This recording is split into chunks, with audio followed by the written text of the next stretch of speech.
呢排成日聽人講啲咩系統思維、機制改革，但到底呢啲詞係咩嚟㗎？我哋平時做嘢就成日淨係掛住追業績，其實連公司部機器係點運作都仲未摸得清。呢家就同大家吹下水，用最貼地嘅例子嚟拆解下呢啲管理嘅學術啦。如果睇公司就好似睇手錶咁邊個會咁得閒理入面啲齒輪先？我哋睇一間公司，咪成日淨係識得睇佢哋出啲咩產品，賣幾多錢，同埋對自己有冇用咯。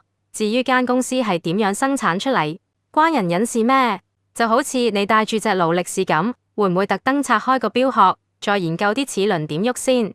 正常人梗係淨係睇隻錶個款夠唔夠型啦，但係呢個黑盒先至係戲肉啊！如果你係老細或者管理層，就一定要撬開呢個神秘盒，睇清楚入面啲組件係點樣咬合。再引用翻上一集個例子啦，寺廟嗰班和尚最後分粥嗰個方法，你以前有冇諗過先？點解最後嗰招會 work？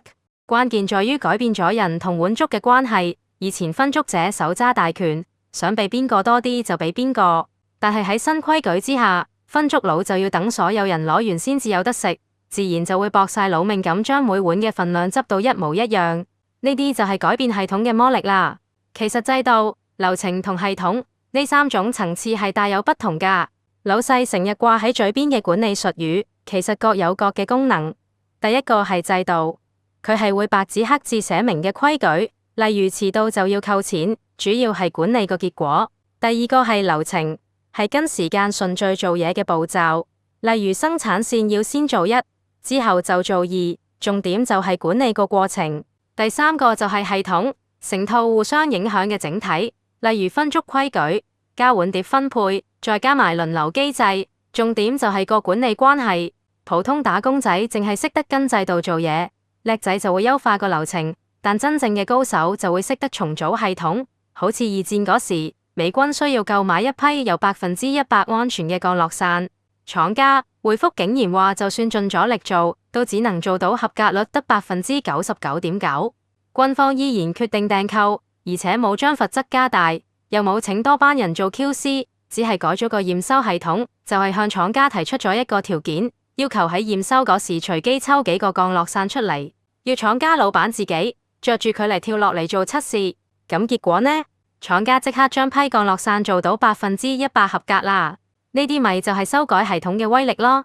電影《教父》入面有句金句醒你：喺半秒就睇穿本質嘅人，注定會贏人成條街。教父講過，半秒鐘睇通件事本質嘅人，同成世蒙查查嘅人相比，命運肯定會係天差地別。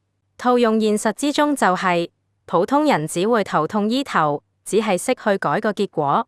而叻人就會對症下藥，知道要改原因；而高手就會重新設計，識得改晒成個系統。好似搞一間餐廳咁，普通伙計就淨係識得計數同落單，經理就會執靚晒樓面嘅流程，但真正嘅老闆級就識得重組廚房嘅動線，調整埋餐牌嘅組合，甚至重新設計埋個外賣系統添。記住啦，真正嘅管治高手唔係日日有事就追住班伙計嚟鬧噶，而係識得落手落腳去設計一套令班伙計會自動自覺將工作做好嘅系統。做翻個總結先，想要做管理界嘅如來佛祖，而且喺商界度企得穩，就要學識練出一副天眼通，有一個全局視覺係好緊要噶。要學識睇穿表面現象，直達問題嘅核心。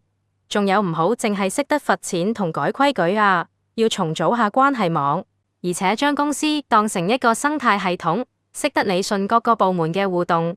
記住，制度同流程都只係工具嚟，真正嘅魔法係在於系統嘅設計。好似打機咁，與其逐關硬闖，不如直接改寫個遊戲規則啦。祝各位準老闆早日開龍，早日練成一對睇透本質嘅天眼通，用系統思維將間公司打造成一部自動印鈔機啦。